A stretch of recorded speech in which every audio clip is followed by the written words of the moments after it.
vamos a arrancar ya con esta sexta sesión que está dirigida y está orientada pues a plantear y a presentar el paradigma interpretativo de Dworkin y Alexis, que hemos de alguna manera incluido digamos, conjuntamente con el paradigma rawlsoniano de consensual, porque en ambos casos estos autores están reivindicando la dimensión de los principios, ya de manera expresa como una instancia de corrección de la legalidad. Como vimos en Rawls, los principios desde una perspectiva, desde un punto de vista externo, retomando la distinción que hace Hart entre punto de vista interno y punto de vista externo, y Dworkin y Alexis, como lo veremos, desde un punto de vista interno. Pero ambos, en general, pues, reivindican los principios. Vamos a presentar pues este paradigma de Dworkin y Alexis, que lo definimos como paradigma interpretativo. Partiendo de tres, en el contexto precisamente de los trasplantes jurídicos, y partiendo de tres perplejidades, recogiendo y parafraseando a Hart. La primera es que los trasplantes jurídicos es una categoría demasiado amplia, que es necesario discriminar, como lo vimos al comienzo. Y la segunda es que la discusión Dworkin y Alexis en Colombia ha sido tergiversada, por lo menos en términos filosóficos y teóricos. Y vamos precisamente a mostrar cuáles son las diferencias entre Dworkin y Alexis. Diferencias realmente sustanciales que en el contexto constitucional y en el derecho constitucional pasaron desapercibidas, o básicamente, digamos, hubo en todo el campo jurídico colombiano una tergiversación de los dos. Vamos a ver cómo en el contexto nuestro tanto Dworkin como Alexis han sido tergiversados. Por supuesto, esas son dinámicas y eso es el resorte del derecho constitucional, y obviamente guardando esa distancia y reconociendo pues las necesidades y las dinámicas propias que la interpretación constitucional ha tenido en nuestro país. De cualquier manera es importante ver las tergiversaciones que hubo en ambos, e igualmente pues comprender teóricamente desde cada uno de ellos en qué residieron esas tergiversaciones. Y la tercera, pues el tercer punto es mostrar cómo desde Rawls y desde Habermas, hoy lo haremos desde Rawls en parte porque ya lo vimos, la próxima semana desde la teoría del derecho de Habermas, en qué sentido pues estos dos autores nos permiten comprender y precisar esas diferencias entre ambos. Entonces habíamos visto la categoría de trasplantes jurídicos, que es una categoría que utiliza Diego López en su libro La teoría impura del derecho, que es un libro muy interesante. Yo he estado releyéndolo ahorita y básicamente lo que hace Diego es mostrar pues el impacto de las teorías del derecho del siglo XIX, en especial la exégesis, la jurisprudencia de conceptos y el movimiento por el derecho libre de Genie, básicamente. Y más tarde, las diferentes lecturas de Kelsen en Bogotá, como él la va a llamar, el Kelsen Pop, cómo esas lecturas impactan, digamos, impactan particularmente, digamos, el derecho civil, ¿sí? Y cómo los textos de Zuleta Ángel, las, digamos, recepciones de Zuleta Ángel, de Nieto Arteta, de Valencia Sea, se entroncan con una lectura, llamémosla así, más amplia, más progresista y otra más restrictiva del derecho civil en Colombia. En general, los trasplantes pues tratan precisamente de poner de presente que la creación sustantiva de derecho no se produce en la periferia, que básicamente la periferia recepciona no solo las teorías, sino también las legislaciones, más en un mundo global como el que estamos viviendo. Por supuesto, en el marco de procesos de globalización, de procesos de comercio internacional, de procesos de tratados de libre comercio, nosotros no concebimos legislaciones de esa magnitud porque, porque no somos los que realmente generamos las dinámicas económicas que en últimas se dinamizan a través de ellas. Entonces a nosotros nos llegan en esencia pues a veces incluso traducidas estas legislaciones y se presentan en los congresos y se subsumen por parte de los ordenamientos nacionales. Derecho, pues, por tanto, de la periferia, y aquí, pues, es la distinción centro-periferia, o lo que anteriormente llamaban primer mundo, segundo mundo, tercer mundo, que son categorías que han sido progresivamente superadas.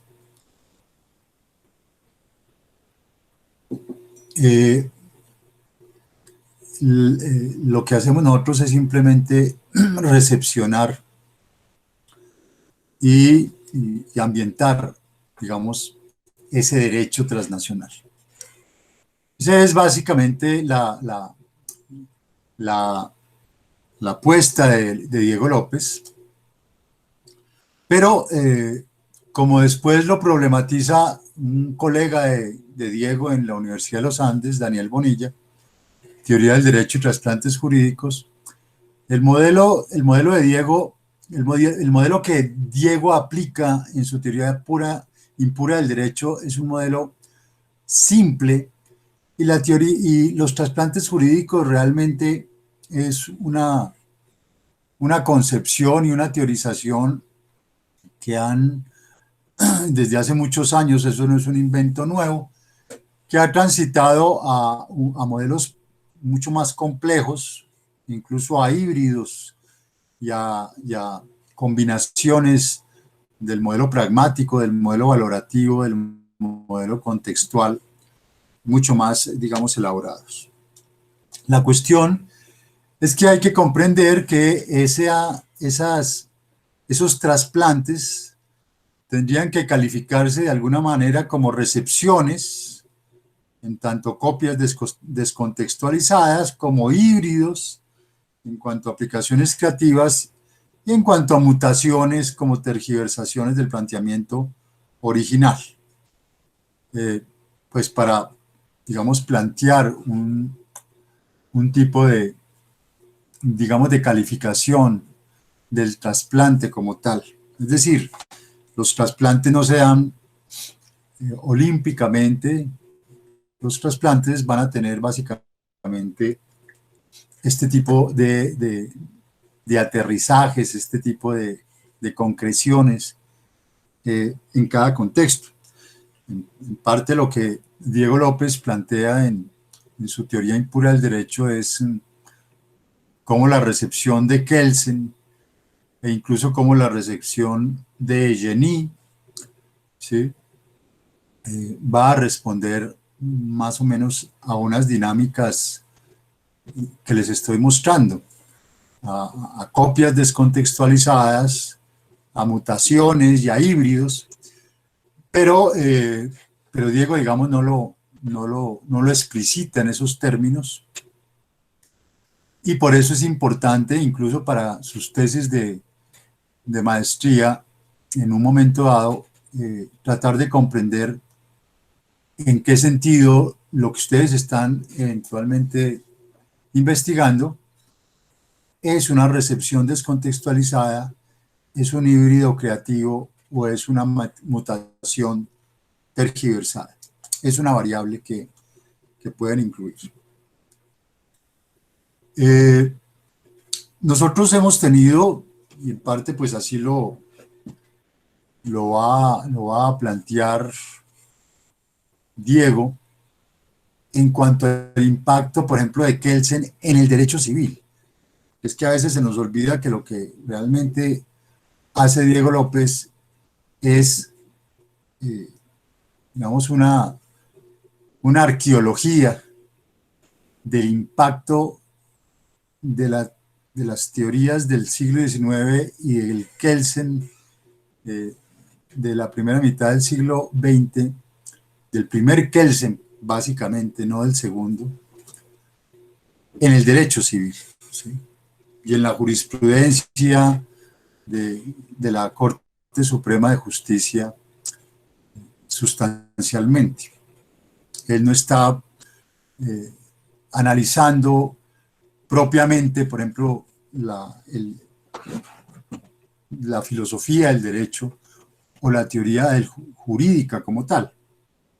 Él está viendo es el impacto en el derecho civil, y insisto en esto, digamos, para no llamar tampoco a errores, incluso para invitar a los privatistas a mirar el libro, porque eventualmente ahí hay unas consideraciones interesantes que pueden alimentar sus estados del arte o sus marcos teóricos.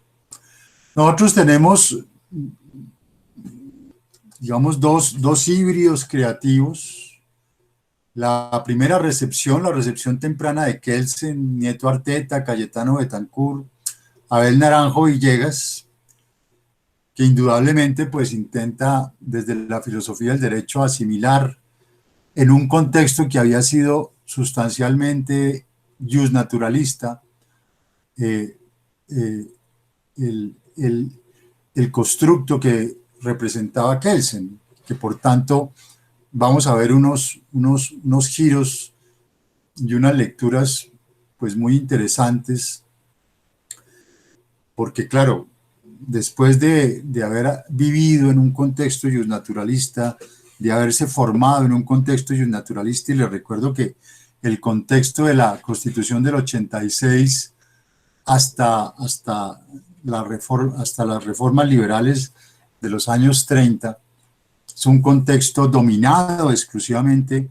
y liderado por el justnaturalismo, incluso en cabeza de Monseñor Carrasquilla, rector de la Universidad del Rosario, ¿sí? Liderado por el Colegio Mayor de Nuestra Señora del Rosario, ¿sí? Que es el crisol, el centro de gravitación del justnaturalismo, además neotomista, ¿sí? Un justnaturalismo de corte neotomista, que está de manera expresa, explícita y podríamos decir militante, confrontando el positivismo y confrontando el utilitarismo, ¿sí? Que es la primera escuela con la que Bentham, ¿sí? con la que se enfrenta, digamos, el justnaturalismo. Recuerden que la Universidad Nacional, su primer rector, ¿sí? Manuel Ancísar, es un benjamiano, es un utilitarista, ¿sí? De la corriente utilitarista que inicialmente incluso Santander había reivindicado. Entonces, Monseñor Carrasquilla se dedica en todo este periodo a confrontar el utilitarismo, utilitarismo, y a confrontar el positivismo de manera expresa. Y eso ustedes lo ven además reflejado, por eso digo que el impacto de Diego López, lo que estudia Diego López en la teoría impura del derecho es su impacto en el derecho civil. Pero Diego no estudia lo que es la dinámica de la filosofía del derecho en ese momento, que entre otras ustedes pueden encontrar en este librito.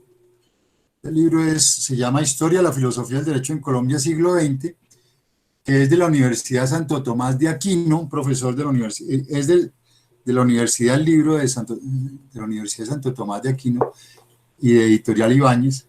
Y es muy interesante porque muestra el impacto del justnaturalismo en los programas de filosofía del derecho y de derecho en Colombia. Entonces ahí se da uno cuenta de que son como dos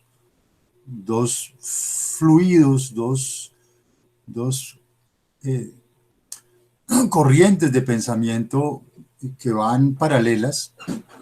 Una filosofía del derecho que incluso en la Universidad Nacional era justnaturalista, por no decir que, además de un justnaturalismo confesional, ni siquiera de un justnaturalismo racional moderno, los programas de la Universidad Nacional, ¿sí? Que era además la Facultad Nacional de Derecho, ¿sí? Y estos programas, por supuesto, venían con el sello del Ministerio de Educación, ¿sí? Esos eran los programas oficiales. Y claro, la influencia de Monseñor Carrasquilla en el Ministerio de Educación Nacional era absoluta.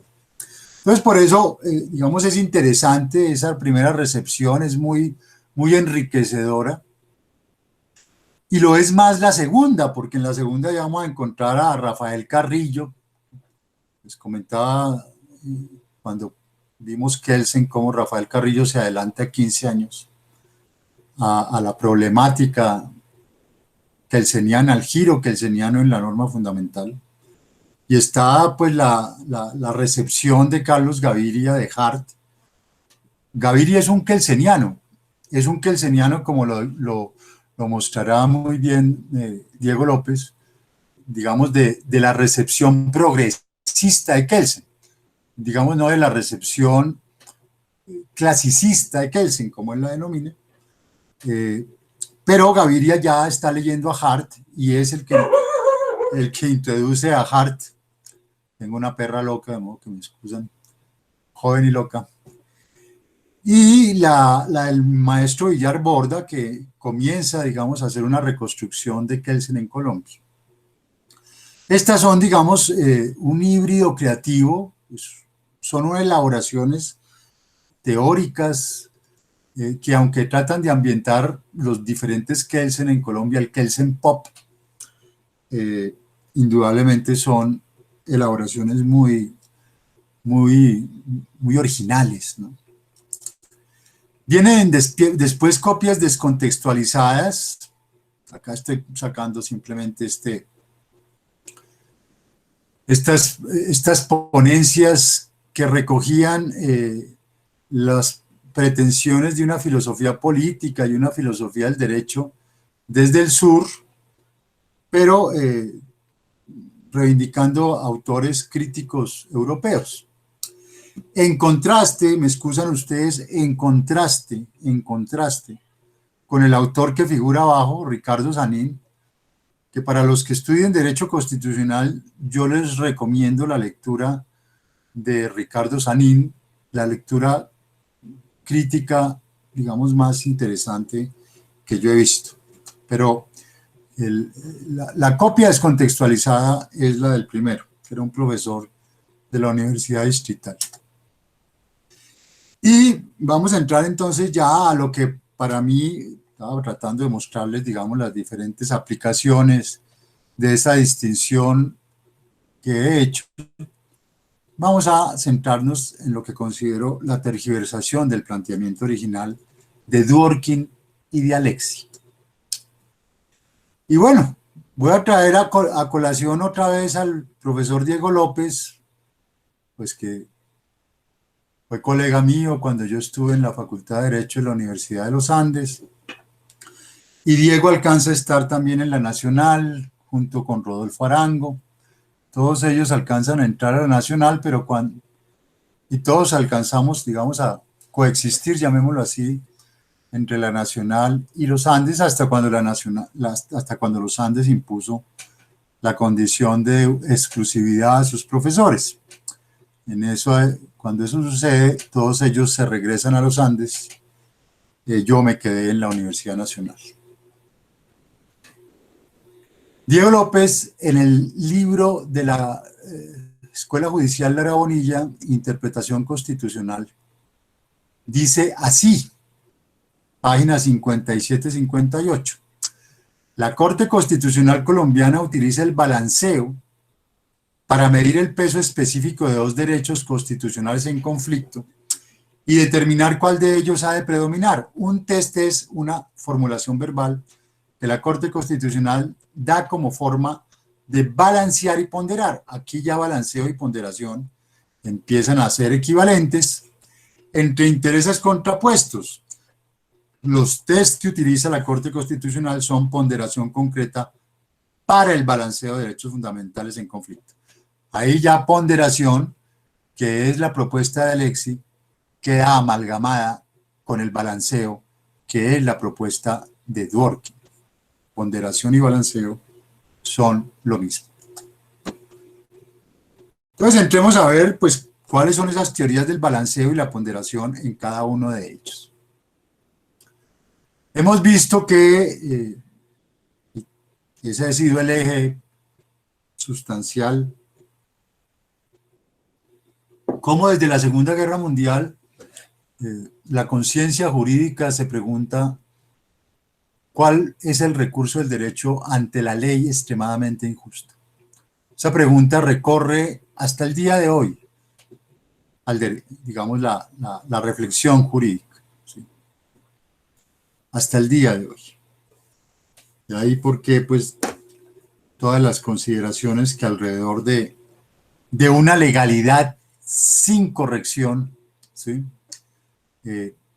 Pueda plantearse. Y vimos cómo pues progresivamente pasábamos del planteamiento de Radbruch,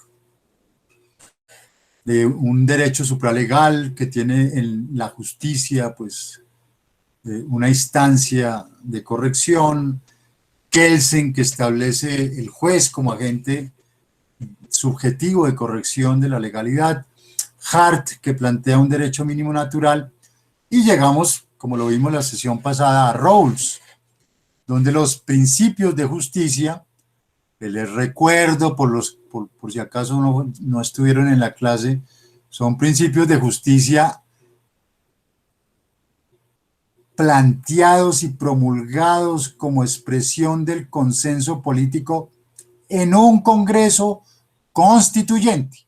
No son principios de justicia que se invente un profesor de filosofía del derecho, ni son principios de justicia por allá religiosos, ni son principios de justicia que representen los modelos ejemplarizantes de vida buena como Aristóteles. No, son principios de justicia que son la expresión del consenso político en un Congreso constituyente. Que Rawls ha establecido los principios de justicia retomando, y recuerden de nuevo, Rawls hace su pasantía postdoctoral con Hart en Oxford, conoce a Hart, conoce el concepto de derecho, reivindica el concepto de derecho, entonces toma los principios de justicia como el instrumento de corrección de la legalidad desde el punto de vista externo, es decir, desde la perspectiva del observador del sistema jurídico.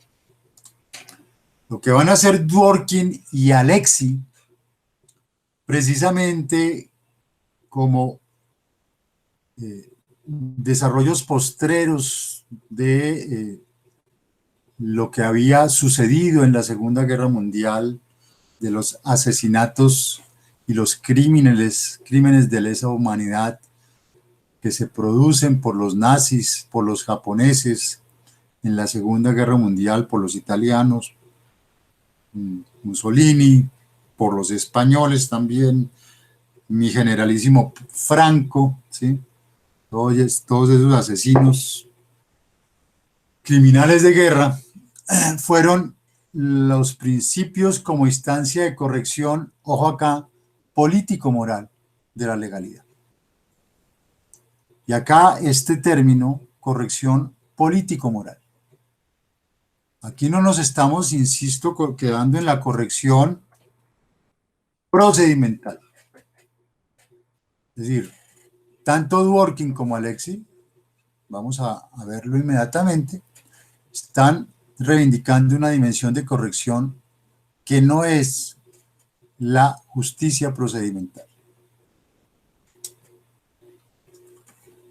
Los principios, y ese es, digamos, la importancia de Rawls, por eso Dworkin presenta a Rawls en París y lo presenta diciendo el impacto de Rawls en Estados Unidos fue en los jueces, no fue solamente, no fue en las facultades de filosofía ni en las facultades de derecho, fue en los jueces, porque les enseñó a los jueces cómo leer los principios de Filadelfia a la luz de la crisis de los años 50 y 60, a la luz de la crisis de los derechos civiles, crisis que se mantiene hasta el día de hoy, que incluso podríamos decir se ha exacerbado. Los principios son como podríamos usar varias metáforas, la plataforma giratoria que le permite al derecho como nutrirse de lo que está sucediendo en la sociedad, en la historia, en la moral. Los principios son lo que permite cuestionar en un momento dado el núcleo duro de las normas y lo vuelve textura abierta, ¿sí? Y permite recrear o reconfigurar el núcleo duro, que es lo que pasó con la doctrina de segregados pero iguales. El núcleo duro entra en cuestión, textura abierta, ¿sí? Y se reconfigura el núcleo duro a partir de la nueva decisión de la Corte Suprema de Justicia.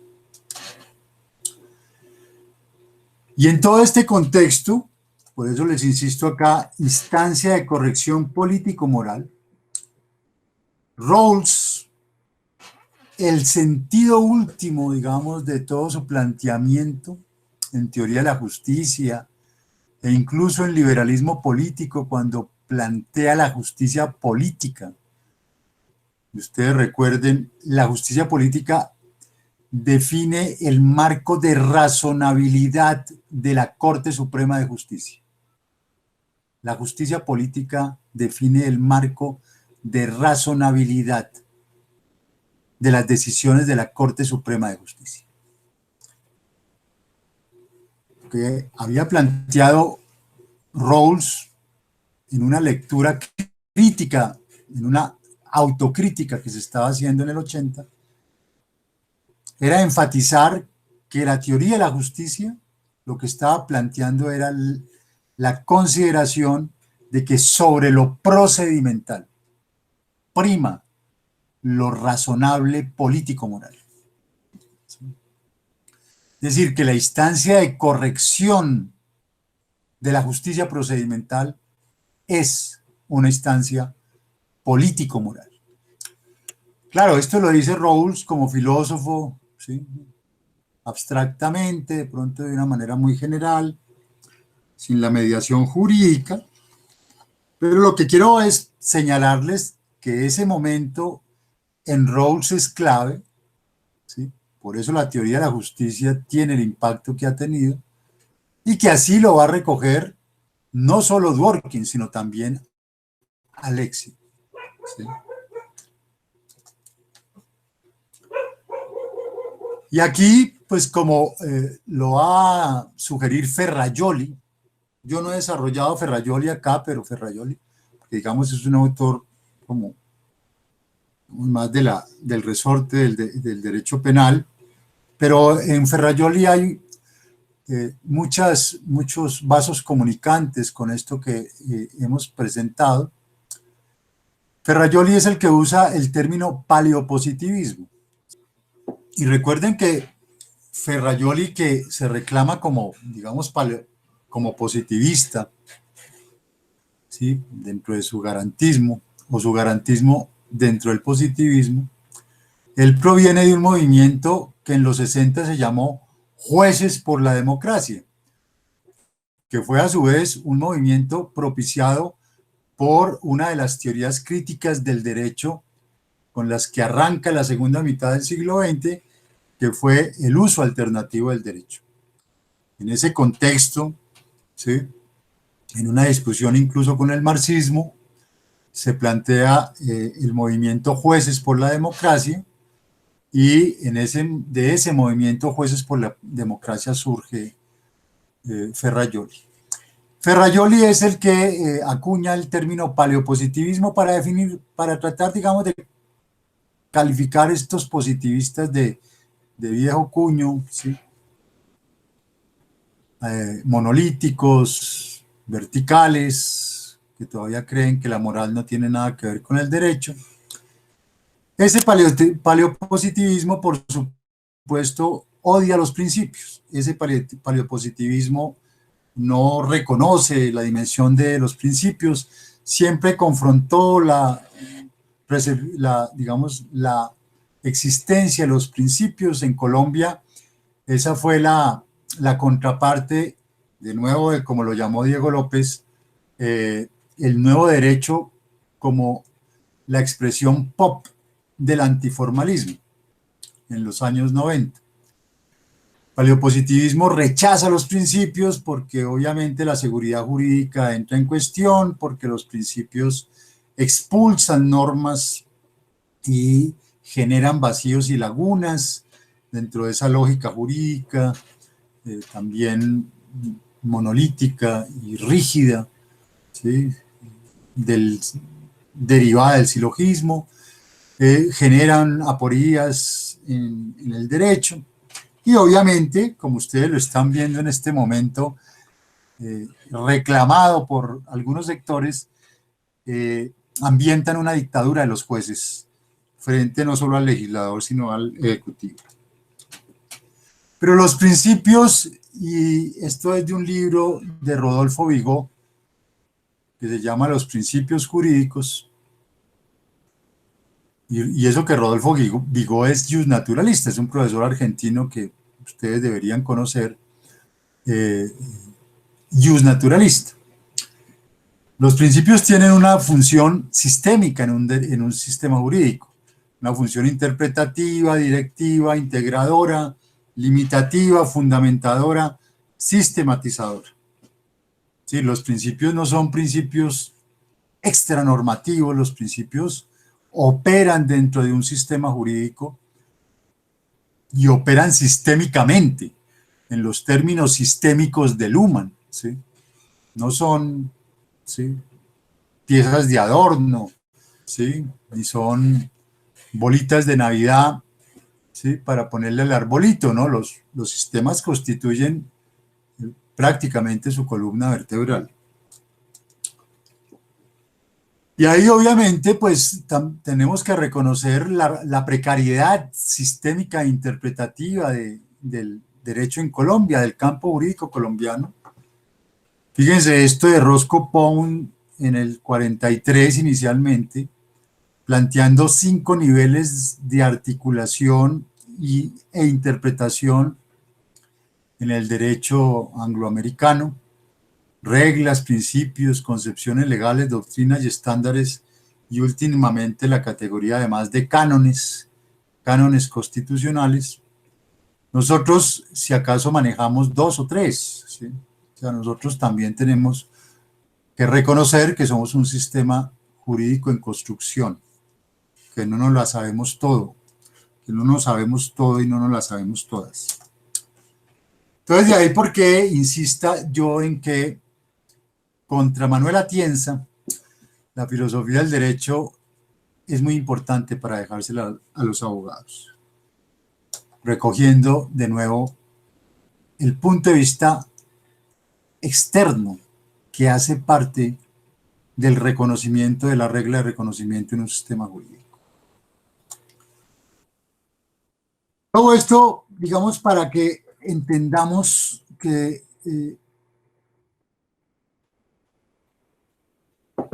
el observador del sistema jurídico, que es el que predica la legitimidad y la eficacia, tiene también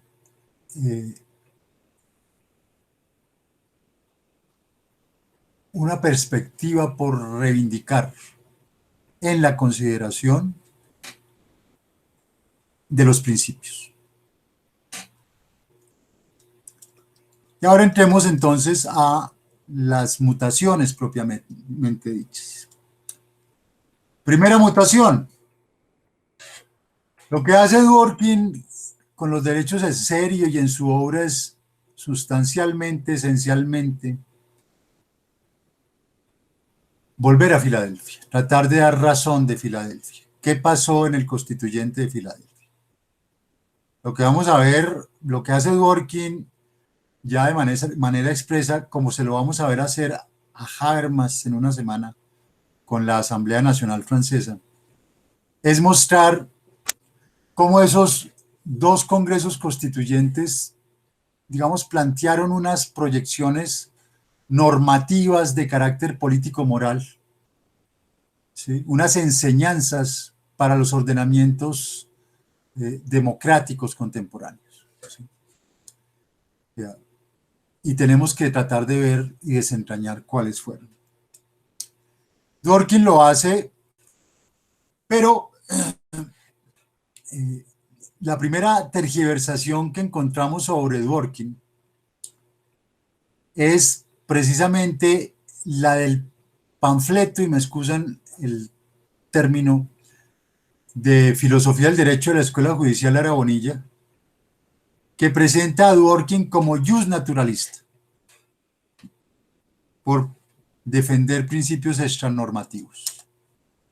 Entonces, el profesor Jairo Iván Peña y el profesor Bonorino, argentino,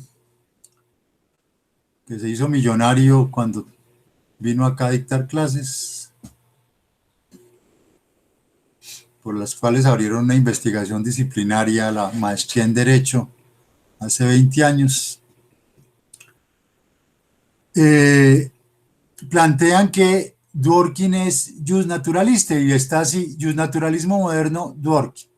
Les insisto en eso porque si cuando vayan a presentar un examen de la rama, si les aparece Dworkin es qué, tienen que poner que jus naturalista moderno, si no se rajan en esa pregunta, ¿sí? Pero, y esa era la consideración de que los principios no pertenecían a un sistema jurídico, pero es Dworkin quien los desdice, ¿sí?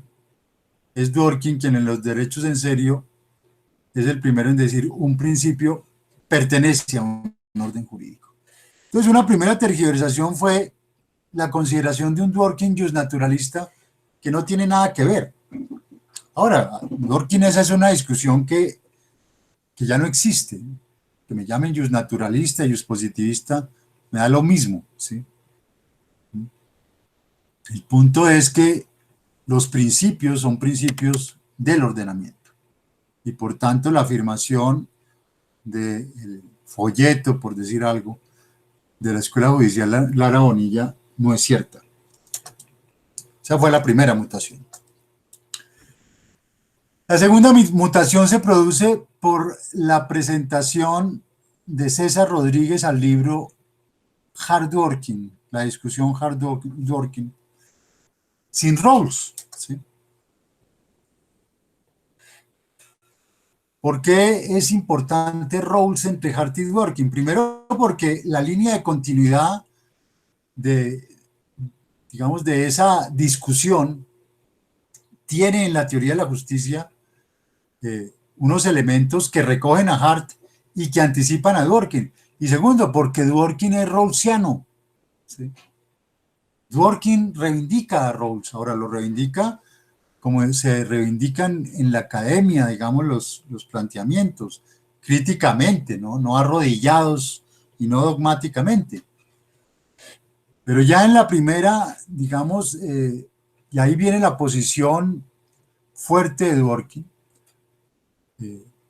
Dworkin está reivindicando los principios y los está reivindicando primero contra Hart, porque los principios no pueden ser identificados por la regla de reconocimiento.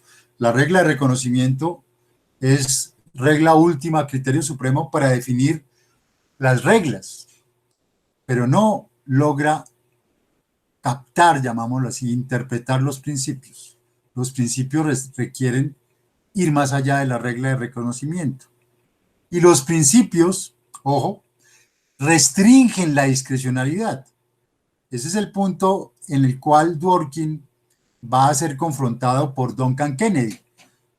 Pero en este punto Dworkin está retomando los principios para restringir la discrecionalidad, no para ampliarla, que eso es un punto de diferencia con Alexis, ¿sí? Con la ponderación de Alexis. La teoría del balanceo de Dworkin está orientada a restringir la discrecionalidad del juez, a diferencia de la ponderación que la amplía, ¿sí? Entonces, en los derechos en serio desde el comienzo, que es uno de los primeros textos, se publica 6 años después de la teoría de la justicia, que recepciona, desarrolla, profundiza a Rawls desde el punto de vista interno, ¿sí? Está recogiendo el planteamiento rawlsiano de los principios, ¿sí?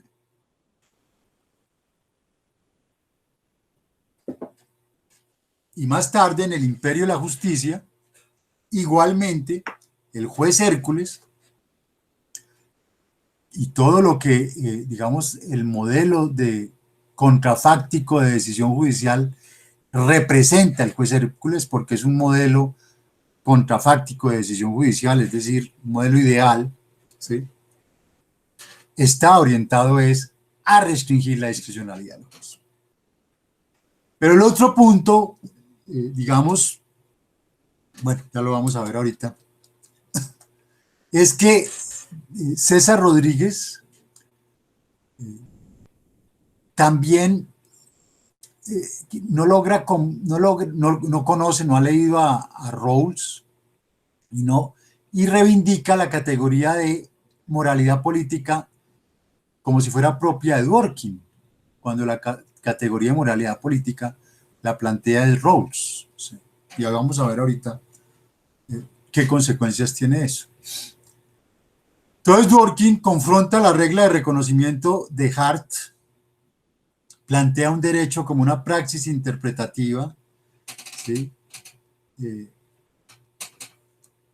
Más amplia que la mera regla de reconocimiento y cuya función es precisamente desentrañar el sentido y significado, la proyección y perspectiva de esos principios en una sociedad.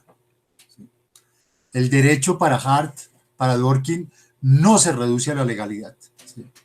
Y no puede ser identificado solo desde los ámbitos de la legalidad. El derecho es más amplio que la legalidad, ¿sí?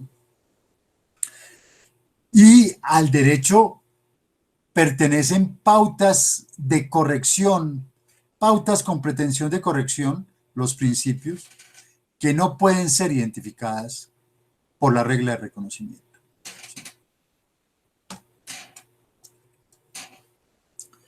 Y aquí viene también digamos, algo que igualmente ha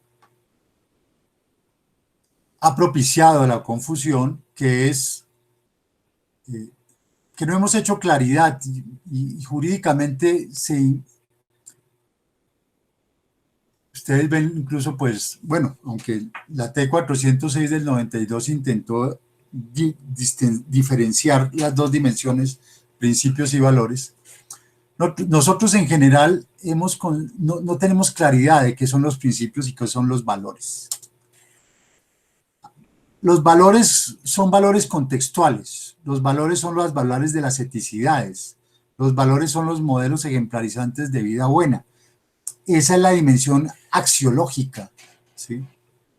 La dimensión ética propiamente dicha, de los etos, de las eticidades, de las formas de vida, los valores caribeños, los valores del altiplano, los valores bayunos, los valores antioqueños, los valores llaneros, los valores santanderianos.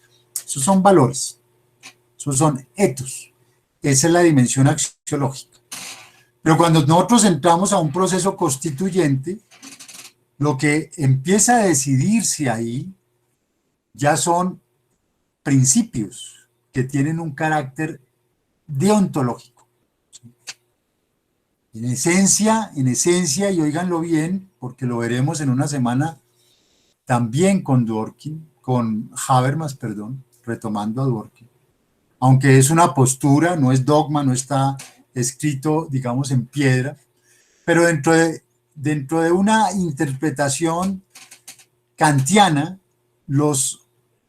la dimensión de los principios es una dimensión por excelencia deontológica. En términos estrictos, desde esta perspectiva, las leyes no pueden connotar valores, porque entonces significaría que serían valores para el contexto, ¿sí? Serían valores que estarían reivindicando lo bueno, no lo justo, ¿sí? Serían normas que estarían reivindicando la dimensión axiológica, no deontológica. El derecho, desde esta perspectiva, es esencialmente deontológico. Esto es Dworkin, esto es Rawls, esto será más tarde Habermas. Vamos a ver en un momento cómo Robert Alexy en este punto discrepa, quizás por las condiciones mismas del contexto europeo.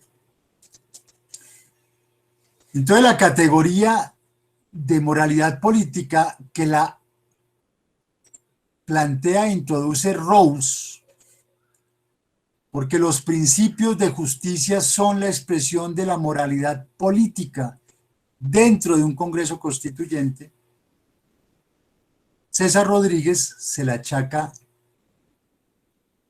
a Alexy, perdón, se la achaca a Dworkin.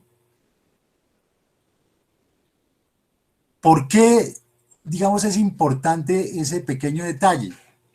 Me adelanto un poco, porque la moralidad política en Rawls, recuerden ustedes, los principios de justicia en Rawls no son horizontales, tienen un orden jerarquizado, ¿sí? Un orden lexicográfico.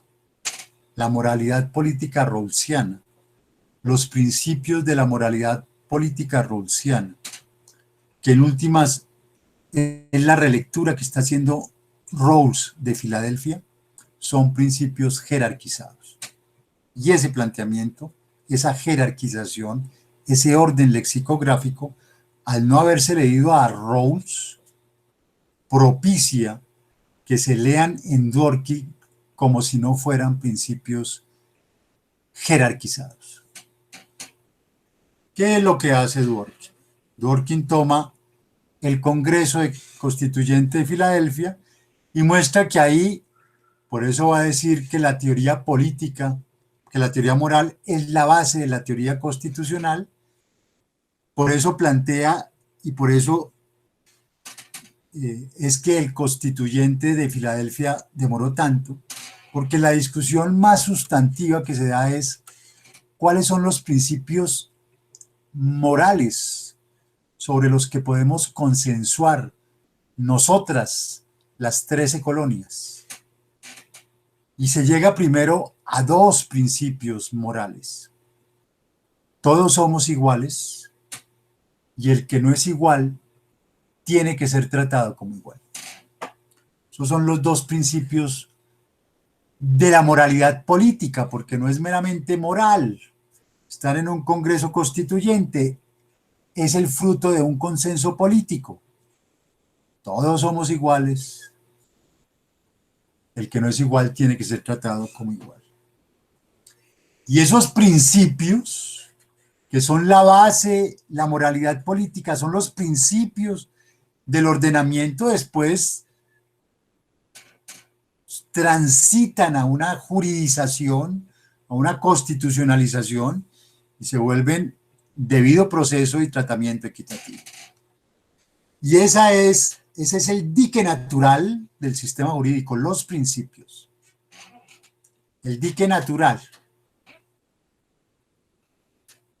Yo siempre pongo un ejemplo, me excusan, es que estas cosas yo las fui entendiendo en el contexto precisamente de los Estados Unidos, ¿no? Pues, que fue donde inicialmente las recepcioné.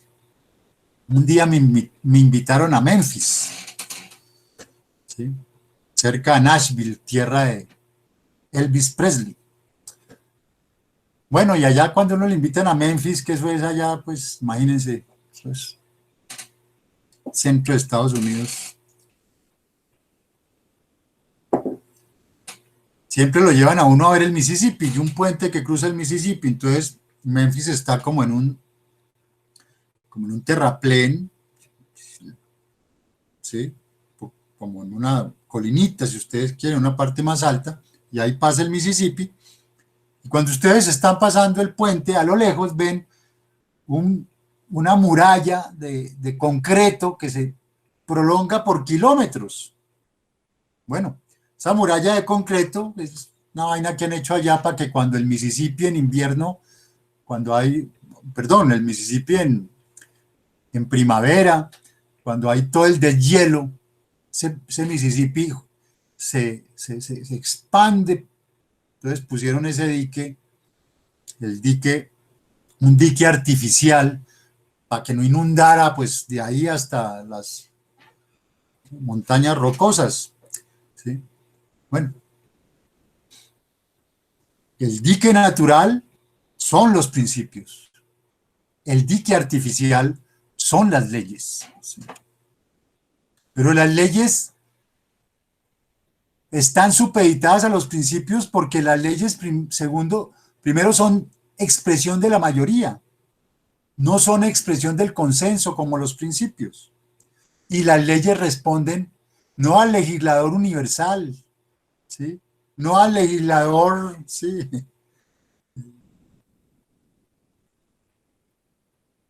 que personifica el interés general. Las leyes responden a las mayorías, ya las orientaciones políticas de las mayorías. Las leyes no son neutras, las leyes no son objetivas, las leyes no son imparciales.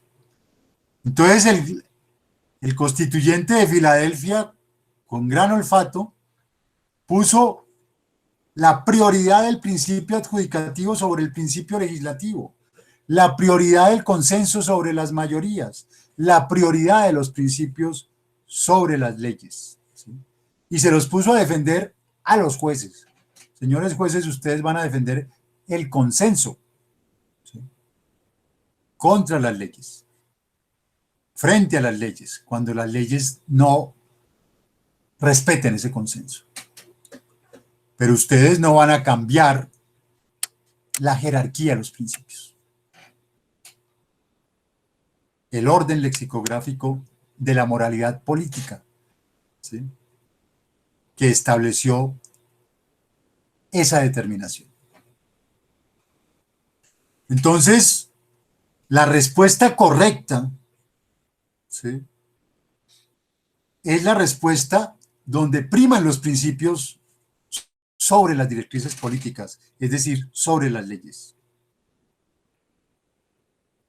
La respuesta correcta, en los casos difíciles, en los hard cases, no es que primen las leyes, no. La respuesta correcta es que primen los principios, que los principios tienen prevalencia y que primen los principios en el orden lexicográfico en que el Congreso Constituyente los ha establecido. ¿Y eso cómo se cuece? Pues ya lo vamos a ver, ¿sí? En 3 momentos: etapa preinterpretativa, interpretativa, posinterpretativa. Entonces, los jueces defienden ese consenso universal, es decir, esto que se ha llamado la objeción contramayoritaria, se explica en ese sentido, ¿sí? Los jueces defienden el consenso porque consenso mata mayorías, ¿sí? Y porque las leyes de mayorías, ¿qué es lo que quieren hacer? Pues quitarle derechos a las minorías. En últimas, el consenso era para proteger a las minorías. Y el peso de los principios, compañeros, no es discrecional del juez. El peso se lo ha conferido el Congreso Constituyente. Tal como Rawls lo había planteado, los principios responden a un orden lexicográfico. Prima el primer principio sobre el segundo principio. Recuerden que los principios que está planteando Rawls, iguales libertades para todos y favorecer al desfavorecido, son los principios que Rawls concibe como el consenso que se haría en los 60 en el marco de la crisis que se está viviendo para actualizar los 2 principios de Filadelfia que ya no lograban dar solución a la problemática que estaban enfrentando. Es decir, y todos somos iguales, queda reconvertido en iguales libertades para todos, ¿sí? Y el que no es igual tiene que ser tratado como igual, queda reconvertido en favorecer al desfavorecido. Esa es la manera en cómo Rawls va a plantear que el consenso de Filadelfia, a la luz de la crisis de los 50 y los 60, se estaría reformulando en ese momento. Pero tendrían ese orden lexicográfico, esa jerarquía. Entonces, la teoría del balanceo supone un peso diferenciado, ¿sí?, que viene planteado desde ese mandato político-moral, porque no es procedimental. Es un mandato político-moral que el constituyente le dio a Filadelfia. Entonces, la teoría del balanceo de Dworkin, ¿sí?, tiene que ser leída en esos términos. Se trata de explicitar el peso diferenciado de los principios, el orden lexicográfico de los principios. Y es un principio, es un orden además que irradia el conjunto del sistema jurídico. Entonces, el derecho como integridad va a plantear que es una novela en cadena, pues el concepto de novela en cadena, porque algunos dirían, no, es que hay una ruptura del orden. No hay una ruptura, hay un nuevo capítulo. Cuando se presenta un nuevo precedente, cuando se plantea un nuevo presente, no es que haya ruptura en nada, es un nuevo capítulo. Y la respuesta correcta es la respuesta que reinterpreta los principios de acuerdo a la voluntad del constituyente. Entonces, etapa preinterpretativa. Y fíjense acá algo muy importante, porque va a ser también muy parecido en Alexi. Empezamos a ver cómo la estructura de la decisión judicial empieza a desbordar el silogismo frío. ¿Sí? Adopta una estructura cada vez más académica, si ustedes quieren. Etapa preinterpretativa.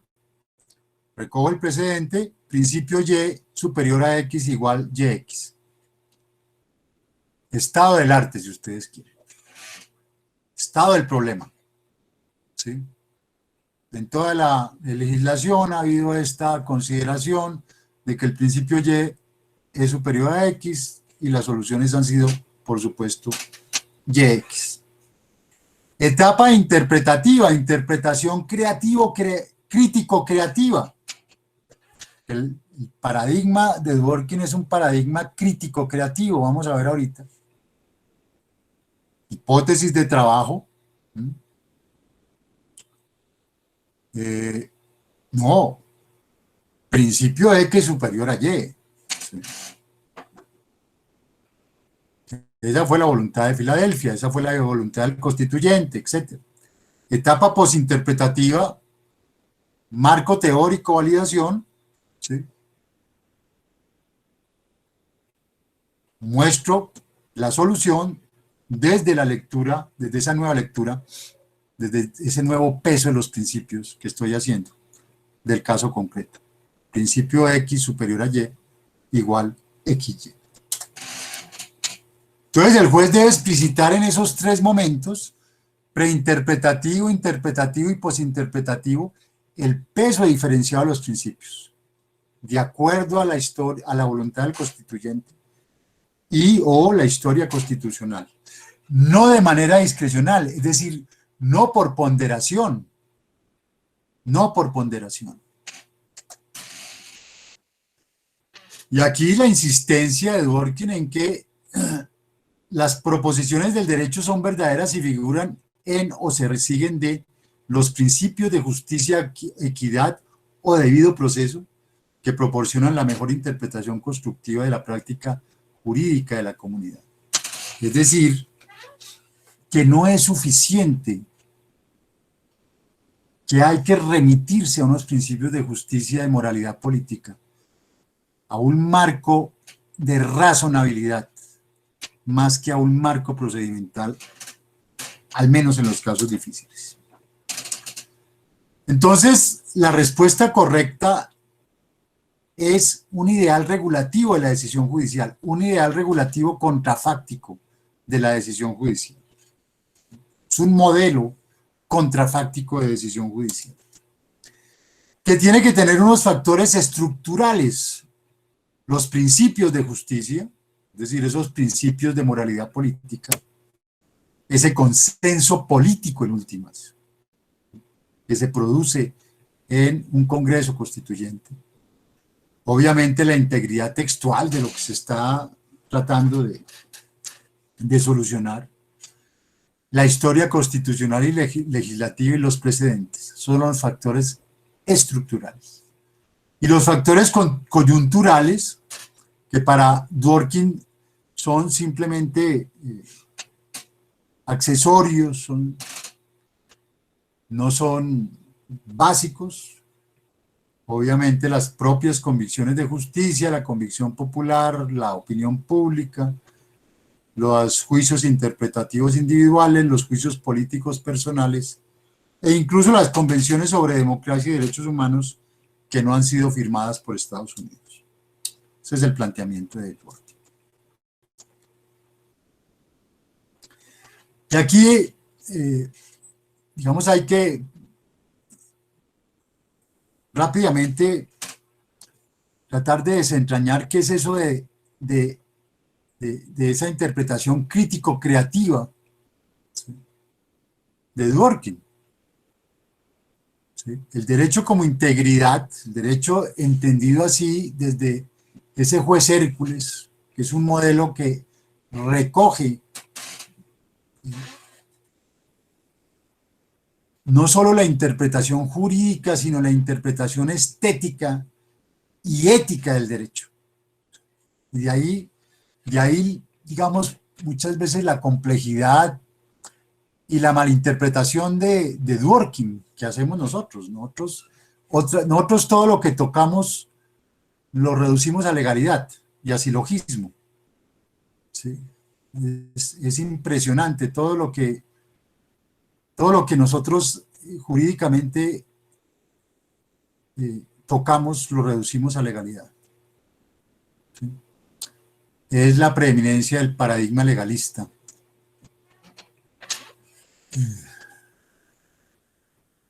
Del egocentrismo, como lo llama Diego López. Pero la interpretación no es procedimental, la interpretación depende de la moralidad política. Lo que hay que desentrañar es la moralidad política, ¿sí?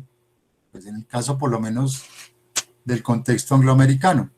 Una integridad que dice Dworkin no solamente es para los sistemas del common law, sino que también vale para los sistemas románicos, ¿sí? Imagínense una interpretación estética del texto. No me imagino que acá se mueren de la risa, ¿no? Pues ustedes deben estar muriendo de la risa, ¿sí? Cuando se está planteando interpretar las leyes desde marcos estéticos, desde hermenéuticas estéticas. Porque cuando Dworkin retoma a Gadamer y a Nietzsche y a Heidegger, está involucrando esa dimensión. ¿Sí? Bueno, pues para que se den cuenta que la dimensión estética permite interpretar, tendría que interpretar el derecho, ¿sí? Las normas.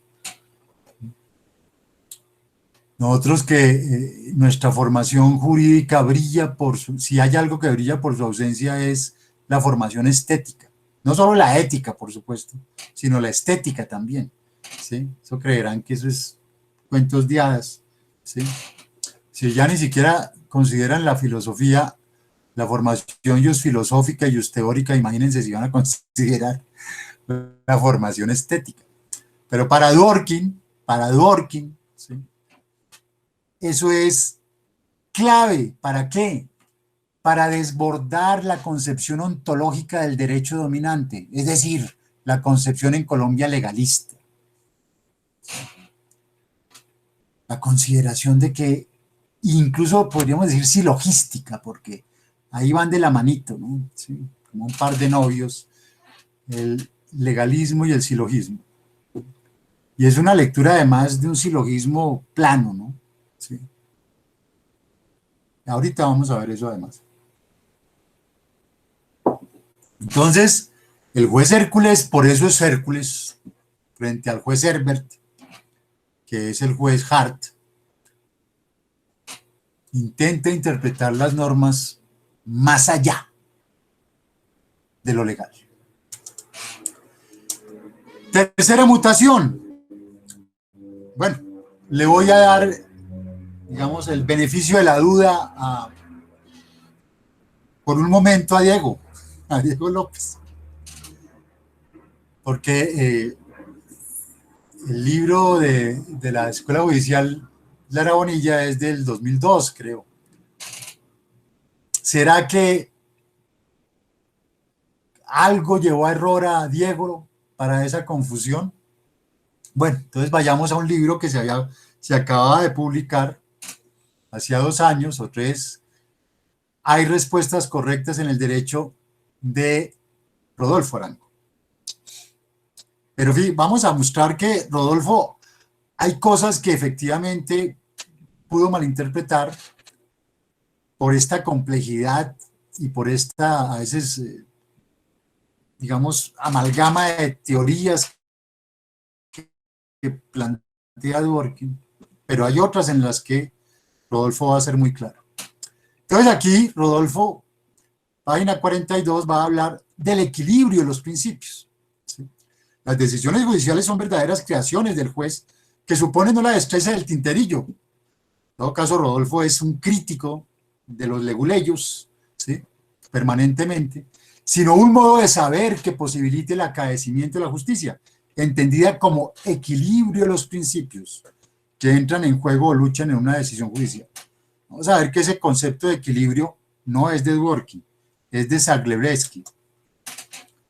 Y después dice, hablando de Gadamer, pero como Dworkin reivindica a Gadamer, Bajo esta óptica, la de Gadamer, la tesis de la única respuesta correcta puede ser entendida como lo que la realidad dicta, porque así son las cosas. No se trata aquí de ninguna consonancia con un orden universal, tiene toda la razón, no son principios extramundanos, sino de la ponderación de la equidad. Entonces aquí ya, hablando de la interpretación dworkiniana de Gadamer, Rodolfo incluye la expresión ponderación de la equidad. Y sin embargo, en todo caso, Rodolfo, que después hará su doctorado con Alexi, sí establece la diferencia. La repetida advertencia de Dworkin de que su tesis solo es válida para sistemas jurídicos avanzados supone el reconocimiento de principios sustantivos determinados o determinables, jerarquizados, lo que es incompatible con teorías procedimentales de la argumentación como la de Alexi. De cualquier manera, Rodolfo sí ha diferenciado entre Dworkin y Alexi, que son dos teorías totalmente contrarias.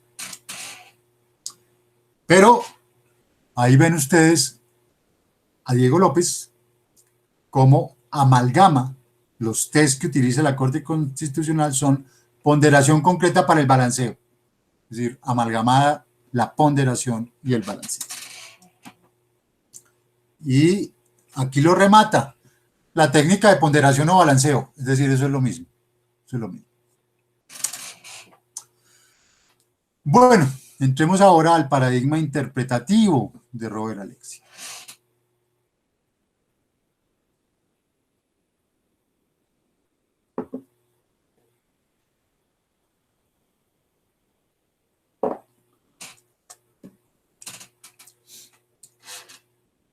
¿De quién es hijo Alexi?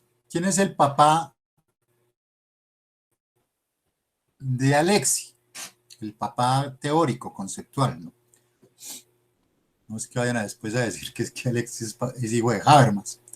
El papá es Habermas, papá teórico de Habermas. Su primer libro, Las reglas de la argumentación jurídica, ¿qué es lo que hacen? Toman la ética del discurso de Habermas, discutiendo con Perelman, discutiendo, que es aristotélico propiamente, con Toulmin, ¿sí? Alexi se inclina y reivindica una línea kantiana, lo mismo que Dworkin, lo mismo que Rawls, pero vamos a ver que hay diferencias. Toma los dos principios de la ética del discurso de Habermas. En una semana veremos de dónde sale esta ética del discurso de Habermas y por qué, que plantea dos principios del discurso. Principio de argumentación moral, solo son válidas las normas que cuenten con el consentimiento de todos los participantes en un discurso práctico. Solo son válidas las normas que cuenten con el consenso de todos. ¿Sí? Entonces, principio de consenso restringido. Estamos acá, la decisión que vamos a tomar es una decisión consensual de mínimos todos, o con lo que planteó también Rawls. Y un principio U, y es que los que no estuvieron aquí con nosotros tienen que poder cumplir eso sin coacción. Solo son válidas las normas cuyo cumplimiento pueda ser libremente aceptado por todos los afectados. Es decir, los que no estuvieron en el Congreso tienen que poder, digamos, aplicar estas normas libremente, no por coacción. ¿Sí? Toma esto, estos son los principios del discurso moral, del discurso ético. ¿Por qué lo llama ética del discurso? Me adelanto un poquito porque, y no moral del discurso, para obviar las críticas de Hegel a Kant de un universalismo formal.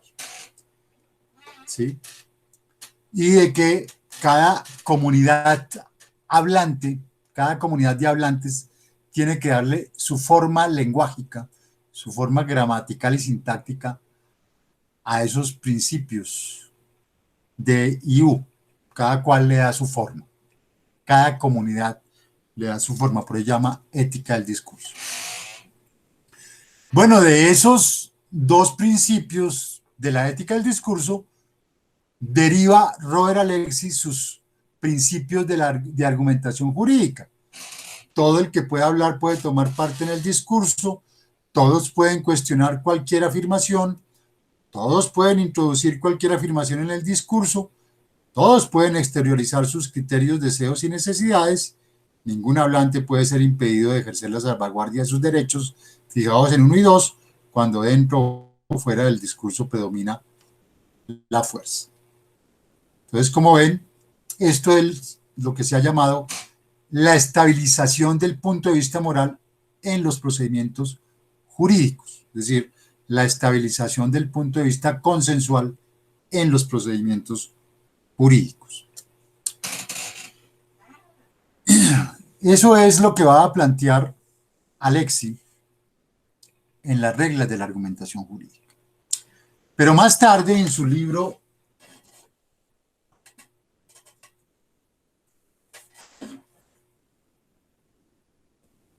El concepto y la validez del derecho, un libro realmente extraordinario, es el que más me gusta de Alexis, ¿sí? Robert Alexis, ojo con esto porque, entre otras, les cuento esto. Yo les estoy exigiendo a los estudiantes de doctorado en Derecho, como parte de su evaluación, debería hacerlo con ustedes, pero bueno, ya no lo dice, que me elaboren, que me redacten su concepto de derecho. En una tesis de doctorado, lo primero que debería exigírsele al estudiante es defina su concepto de derecho. Ya vimos el concepto de derecho de finis, jus naturalista. Bueno, aquí van a ver ustedes el concepto de derecho, ¿sí?, democrático, llamémoslo así. Derecho es un sistema que formula una pretensión de corrección. Y 3, y al que pertenecen los principios y otras argumentaciones normativas en los que se apoya el procedimiento de la aplicación del derecho y o tiene que apoyarse a fin de satisfacer una pretensión de corrección. Es decir, derecho es corrección. Derecho es pretensión de corrección. Derecho es pretensión de corrección. No hay derecho si no hay una pretensión de corrección. Sin pretensión de corrección no hay derecho. Derecho no es legalidad. Derecho es pretensión de corrección.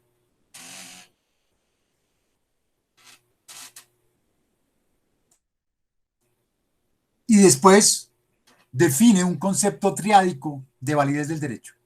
Validez jurídica, norma dictada por órgano competente y según procedimiento.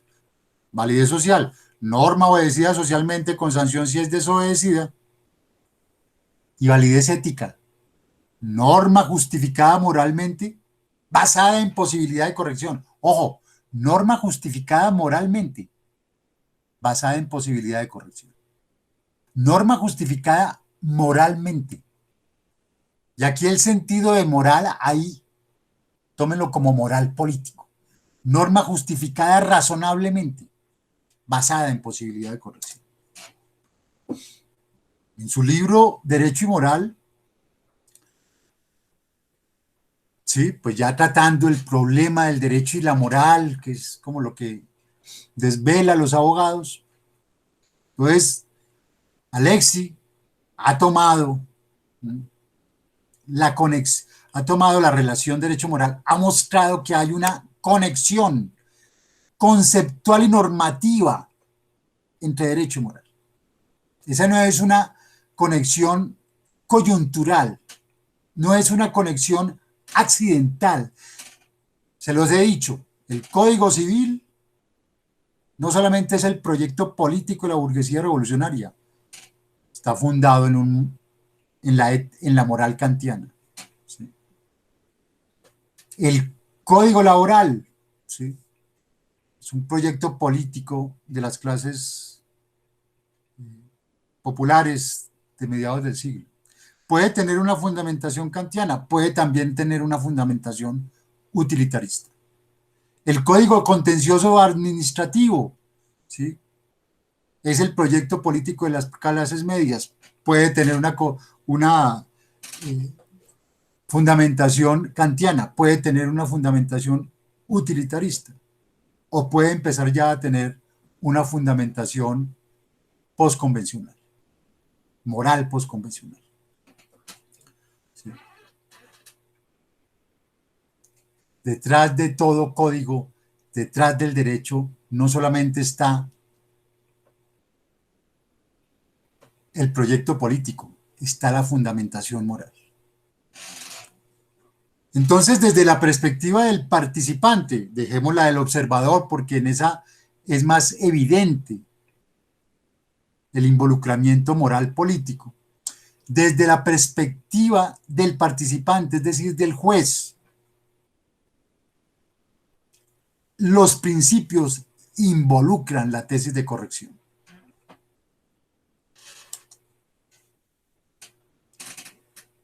Y esto es muy importante. La pretensión de corrección implica una pretensión de fundamentabilidad. Estamos hablando en todo caso de una lectura de argumentación jurídica que no es propiamente la analítica. Ya llegaré a eso en algún... Aquí ya llegaré a eso más tarde. Pretensión de corrección implica una pretensión de fundamentabilidad. Y lean enseguida, ello significa que al derecho no pertenecen solo reglas de fundamentación jurídica, sino también reglas de fundamentación moral. Y de nuevo, entendamos ahí moral como moral política. Esto es Alexis. ¿Sí? Es la misma lectura de Dworkin, es la misma lectura de Rawls. ¿Sí? Al derecho no pertenecen solamente reglas de fundamentación jurídica, sino también reglas de fundamentación moral política. Es decir, en los casos difíciles, en los casos que involucren una corrección de la legalidad, la fundamentación no es solo jurídica, la fundamentación es moral política. Los principios confrontan la distinción entre derecho y moral.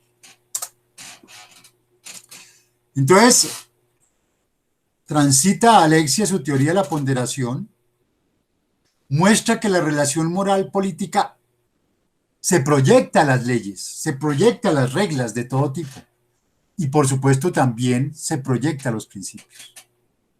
Solo que en los principios, a diferencia de las reglas, si prima uno, no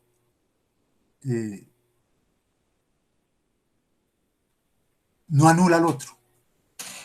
En la regla sí, si prima esta o prima la otra. Sí o no. Es una aplicación disyuntiva. En los principios, y entonces aquí ya entra a calificar los principios como mandatos de optimización, si hay conflicto entre dos principios y tomo uno, eso no quiere decir que se invalide el otro. Pero en ambos, la relación moral-derecho se proyecta. Aquí también toma distancia frente a Dworkin. Los principios no pueden responder a un orden estricto. Yo no puedo plantear una escala numérica en los principios, principio 1, principio 3. ¿Sí? No le puedo establecer ese orden estricto, ese orden fuerte. Tengo que plantear un orden débil y acudir a la ponderación. ¿Sí? Entonces, Alexis justifica así la ponderación. Como no puedo establecer una escala de valores, una escala de principios, si ustedes quieren, tengo que acudir a la ponderación. Y aquí viene abajo ya un punto de diferencia con Dworkin. Pese a que los dos se están inscribiendo en una tradición kantiana, En el contexto europeo, porque ustedes van a ver en muchos europeos esta correlación, los principios dialogan con los valores. Obviamente, porque en Europa el ordenamiento de la Unión Europea, que se impuso sobre todos estos países, cada país quiso mantener digamos, su marco de identidad propio, incluso su identidad teórica o su identidad jurídica. Entonces, principios y valores allá, digamos, terminaron necesariamente coexistiendo.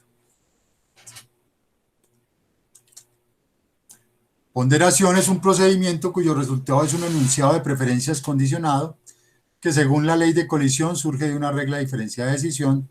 No se trata de una cuestión de todo o nada, sino de una tarea de optimización. Esa es, digamos, la definición general que hace Alexis de la ponderación.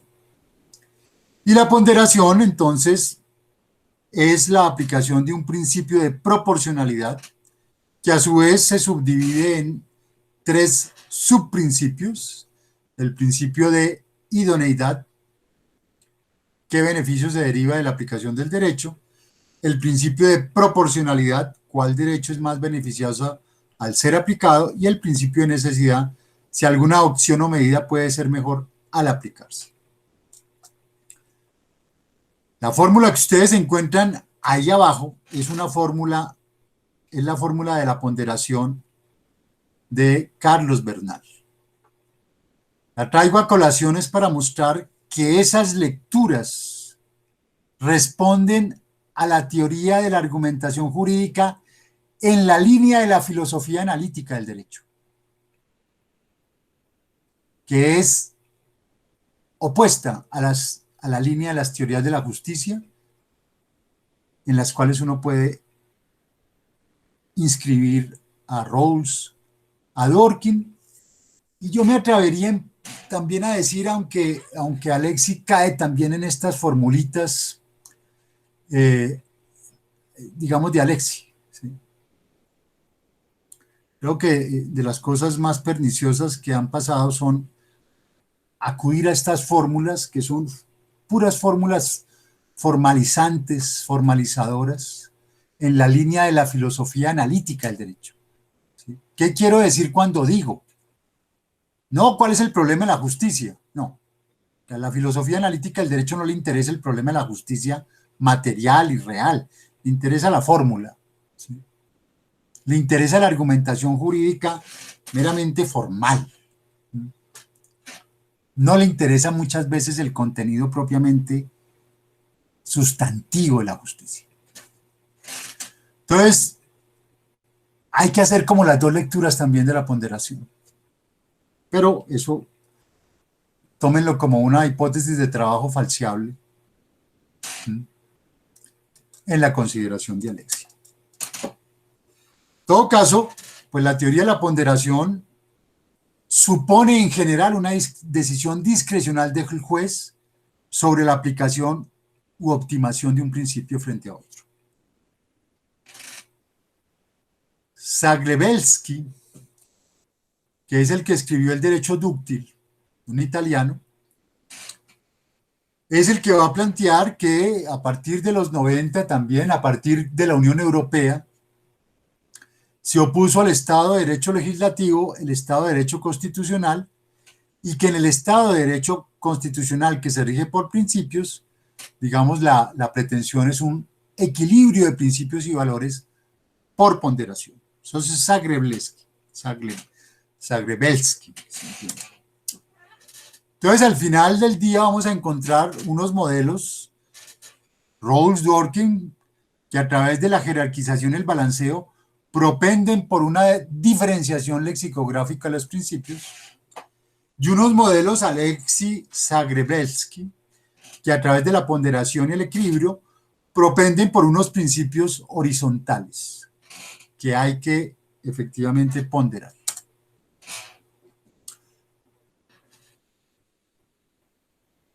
Rodolfo Arango, en el libro, entre otras, pues, yo hago parte del comité editorial de Siglo del Hombre Editores. El único libro que ha tenido una segunda edición es el de Rodolfo Arango. El libro que ha tenido 20 reimpresiones es el de César Rodríguez, de la decisión judicial. Pero la única segunda edición es el de Rodolfo Arango. Pero miren cómo Rodolfo tiene razón. La tesis de Dworkin recupera la íntima relación entre la teoría jurídica política, política y moral, a costa de crear expectativas inmensas en la capacidad racional de hallar el equilibrio óptimo de principios en cada caso concreto. Para Alexis, la incompletud del sistema jurídico imposibilita establecer un orden fijo de principios y jerarquía de principios. Fíjense que, en todo caso, Rodolfo sí reconoce, ¿sí?, que en Dworkin hay la posibilidad de definir una jerarquía de principios, mientras que en Alexis la consideración de la incompletud del sistema jurídico lo hace acudir a otra metodología. Entonces Rodolfo tiene claro que Dworkin y Alexis no se pueden amalgamar. Y esto es de Guastini. Ustedes saben quién es Ricardo Guastini, uno de los exponentes de lo que se conoce el realismo italiano y uno de hoy en día de los más connotados intérpretes constitucionales o teóricos de la interpretación constitucional. En este libro, que se llama Teoría e Ideología de la Interpretación Constitucional, Guastini, cuando aborda la ponderación, dice: la ponderación es un ejercicio de doble poder discrecional por parte del juez. Discrecionalidad en la jerarquía axiológica y discrecionalidad en el valor de dos principios opuestos. Y concluye esto: la ponderación ni siquiera es una operación interpretativa. La ponderación es un juicio de valor comparativo. Recuerden esto en una semana cuando veamos a Habermas, ¿sí? Es decir, ¿qué les gusta más? ¿El sancocho o el ajiaco? ¿Qué les gusta más? ¿Sí? ¿Qué les gusta más? ¿El principio de libertad o el principio de dignidad humana? ¿Qué les gusta más? Eso no es una decisión jurídica. Entonces, relación trilemática en el marco de la validez, de cualquier manera, legitimidad, pretensión de corrección, y la pretensión de corrección, en últimas, es lo que me garantiza la eficacia del ordenamiento. Si no hay pretensión de corrección, no hay eficacia, y por supuesto no hay legitimidad, dentro de la dimensión jurídica. En el vórtice de los principios, en el vórtice de la pirámide, los principios y una corrección moral política de la ley. Moral política de la ley.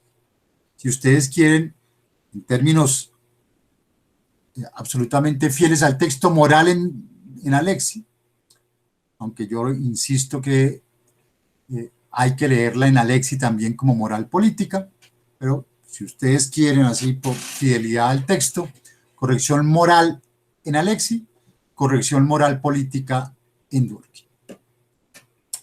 Y así terminamos el paradigma interpretativo.